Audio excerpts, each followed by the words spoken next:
Doctor साहब, NDMA की जानिब से भी सैलाबी सूरत हाल पर वज़ीर-ए-आज़म को ब्रीफिंग दी गई थी, जबकि सूबाई हुकूमत की जानिब से कल सोग का ऐलान भी किया गया है। अब देखें, ये बताया जा रहा है कि और भी शायद जी इसकी प्रिडिक्शन मेरा ख्याल है मुश्किल होती है क्लाउड जी बर्स्ट की। बारिशें भी हो रही हैं, क्लाउड बर्स्ट भी हो रहा है, और ये गर्म हवा ऊपर जाके एक जगह कंडेंस होके और फिर एक ही जगह पे सारा पानी बरसा देते हैं।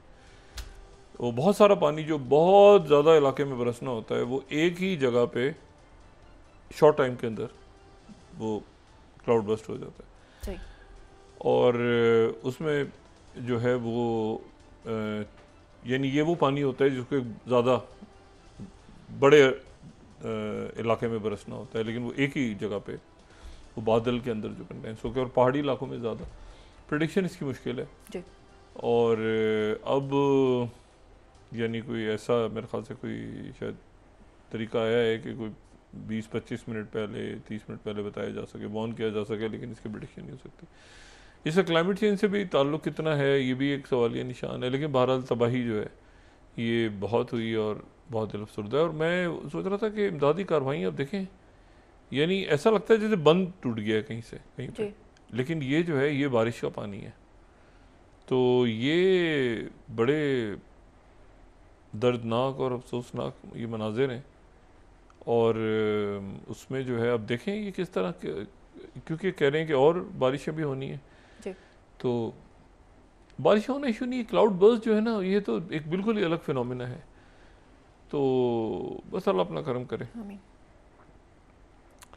अच्छा, अब एक तो ये बात हुई कि जो प्रेसिडेंट बेलारूस के प्रेसिडेंट से उनकी टेलीफोन कॉल, ये बड़ी एक अनएक्सपेक्टेड है।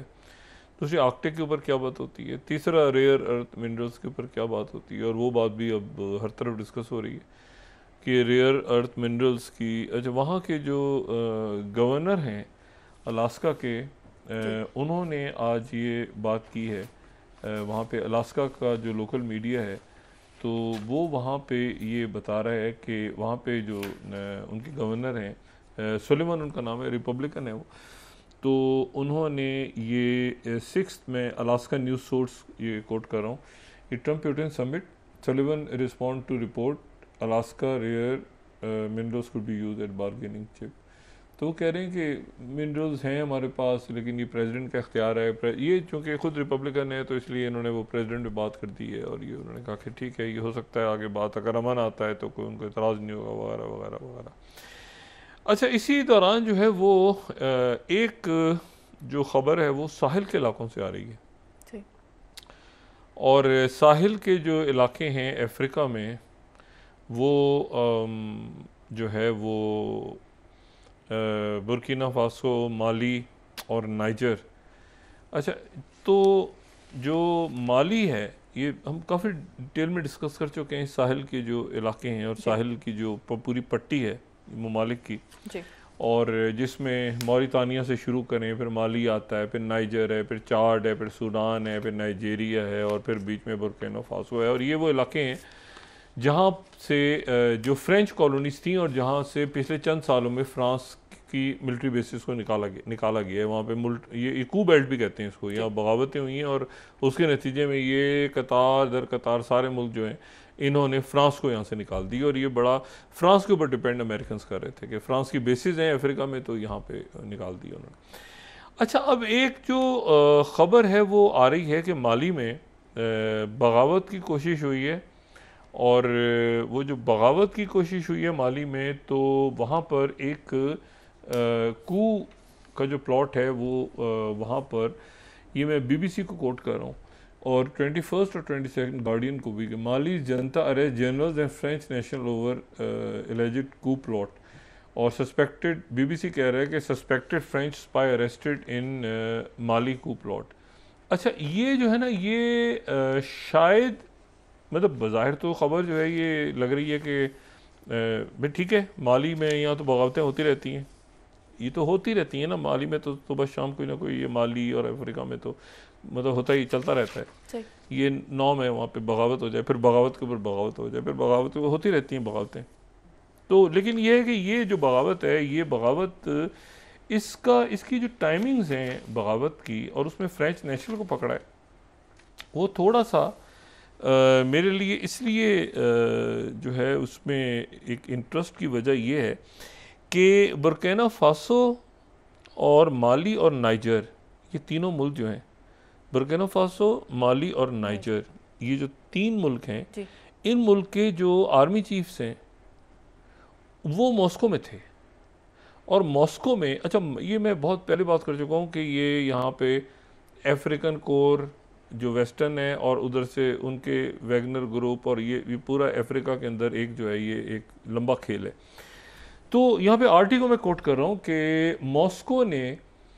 जो है वो साहिल की स्टेट्स को अपनी मुकम्मल फ़ौजी सपोर्ट देने का ऐलान कर दिया कि हमारी जो आर्मी है, ये 15 स्लाइड में कोट कर रहा हूँ। अब कौन कौन मिला है? बुर्किना फासो, माली और नाइजर, इनके लोग मिले हैं, डिफेंस चीफ्स और ये मिले हैं, और उन्होंने बाकायदा ये कह दिया है, ये स्ट्रेटेजिक पैक्ट साइन हो गया। पहले तो ये था ना कि वैगनर ग्रुप जा रहा है इधर, अब रशियन ट्रूप्स उनको सिक्योर करेंगी। रशियन ट्रूप्स के साथ उनका स्ट्रेटेजिक मुआहदा हो गया है कि हम जो हैं वो, तो उसके साथ ही खबर आ रही है कि ये वहाँ पे कू प्लॉट, गिरफ्तारियाँ हो गई, ये हो गया वो हो गया। तो ये आप समझ लें कि ये इसमें रशिया जो है और चाइना, उसका जो फुटप्रिंट है वो अफ्रीका में बहुत ज़्यादा बढ़ चुका है, बहुत ज़्यादा बढ़ चुका है। और इसमें अब रेयर अर्थ मिनरल से लेके और वहाँ पर अफ्रीका तो में तो बहुत कुछ है जिसको दुनिया, मतलब बहुत कुछ है वहाँ पर। लोग, अवाम, ये ग्लोबल साउथ, और वहाँ पे अब लेकिन खाना जंगी भी है, प्रॉब्लम्स हैं, इश्यूज़ हैं। लेकिन असल इशू ये है कि वहाँ पर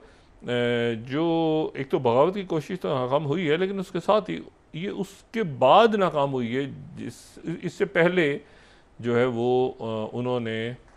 अपना सिक्योरिटी पैक्ट बाकायदा साइन किया है रशिया के साथ, और रशिया जो है उसने कहा है कि हम आपको सिक्योरिटी वहाँ फराहम करेंगे। इससे पहले ये नहीं था कि इससे पहले था कि वैगनर ग्रुप चला गया, कोई और किसी और शक्ल में चले गए लोग, लेकिन अब ये कि बाकायदा उनका इन 3 मुल्कों का सिक्योरिटी पैक्ट साइन हुआ है, साहिल के 3 मुल्कों का रशिया के साथ।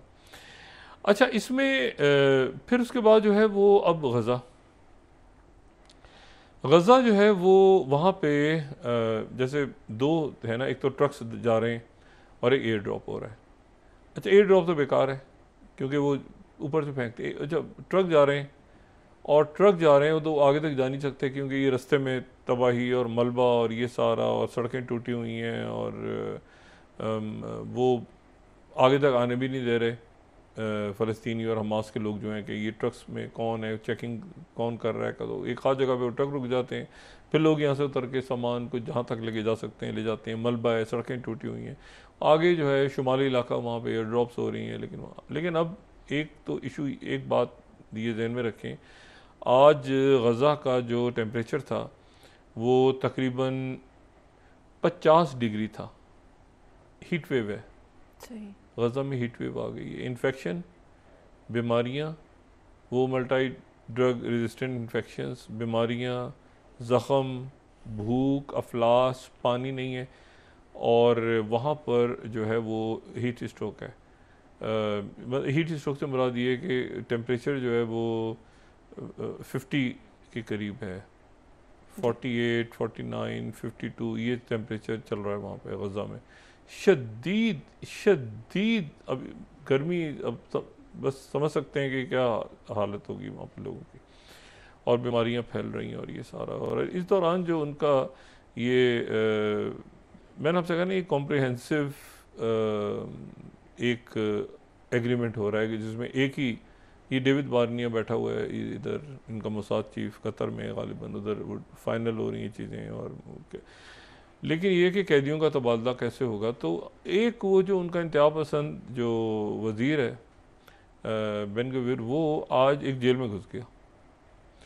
और जेल में घुसने के बाद उसने जो है वो एक कैदी के साथ अपनी वीडियो फिल्म बनाई। अब ये वहाँ का नेशनल सिक्योरिटी का वज़ीर है, ये जेल में दाखिल हो गया, और ये उसने एक कैदी के साथ खड़े होके उसने अपनी वीडियो बनाई और कहा कि तुम ये बात याद रखो कि तुम, अगर तुम्हारा ख्याल है कि तुम यहाँ से, तुम्हें छोड़ा जाएगा तो मैं तुम्हें अपने हाथ से मारूंगा और मैं तुम्हें कत्ल कर दूंगा। ये अब वो कैदी है, ये वज़ीर है। वो सामने जो एक वाइट उसमें वो वज़ीर है, ये वज़ीर है जो ऐनक वाला है, और वो जो है वो कैदी है। और इसने ये वहाँ पे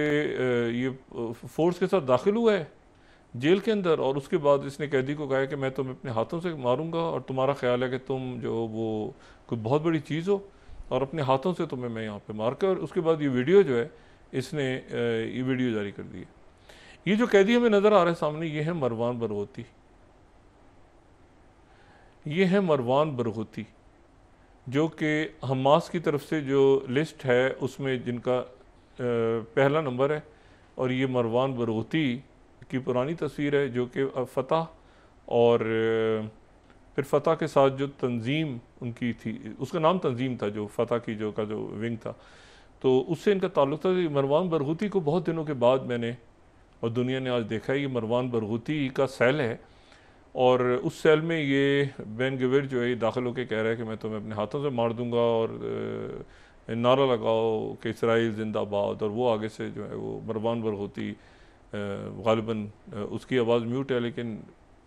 जो बात हो रही है वो ये कि वो शायद कलमा पढ़ रहा है मरवान बरगोती, और फ़लस्तीन के नारे। और ये तो ये इसने जेल में सेल में जाके वज़ीर ने